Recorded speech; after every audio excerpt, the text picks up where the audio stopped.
প্রেক্ষাপট নিয়ে কথা বলছি, সংবিধান নিয়ে কথা বলছি। আমাদের স্বরাষ্ট্রমন্ত্রী সংবিধান খুবই ভালো বুঝেন, লয়ারদের থেকেও ভালো বুঝেন। আমি একজন নিজে লয়ার, কিন্তু আমি নিজে স্বীকার করবো উনি আমার থেকে ভালো বুঝেন এবং খুব ভালো বলতে পারেন। কিন্তু স্বরাষ্ট্রমন্ত্রীর কিন্তু আরেকটা কাজ আছে, যে কাজটাই, যে প্রধান কাজটা উনি করেন না, সেটা হলো বাংলাদেশের আইন শৃঙ্খলা পরিস্থিতি নিয়ন্ত্রণ করা। আমাদের বাংলাদেশে আমরা গত পরশু নওগাঁতে একই পরিবারের 4 জনকে জবাই করে রেখে যাওয়া হয়েছে বাসায়। কেন এই সাহসটা করা হয়েছে? কারণ এই বিচারহীনতা সংস্কৃতি।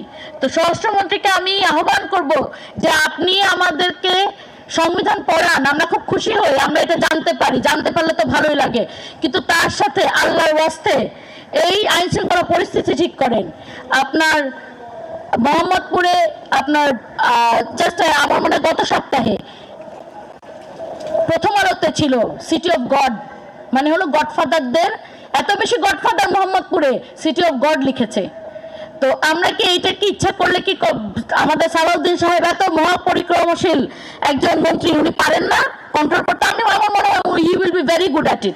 উনি তো যেটাই করেন, উনি সুন্দর মানুষ, হাসানো সুন্দর করে, কথা বলানো সুন্দর করে, আমার মনে হয় কাজ করতে গেলেও সুন্দর করে করবেন। কিন্তু আমরা এখানে সালাউদ্দিন সাহেবের কোনো আমরা হোল দেখতে পাচ্ছি না। উনি প্রধানমন্ত্রীর পক্ষ থেকে সংসদে বক্তব্য রাখেন, উনি আমাদেরকে সংবিধানের এপাশ ওপাশ বোঝান এবং আমাদেরকে বারবার মনে করিয়ে দেন সংবিধানের বাইরে হাঁচি দেওয়াটাও গুনাহ।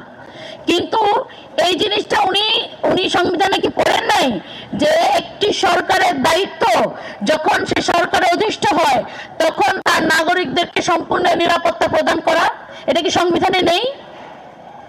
আমার তো মাথায় ধরে না যে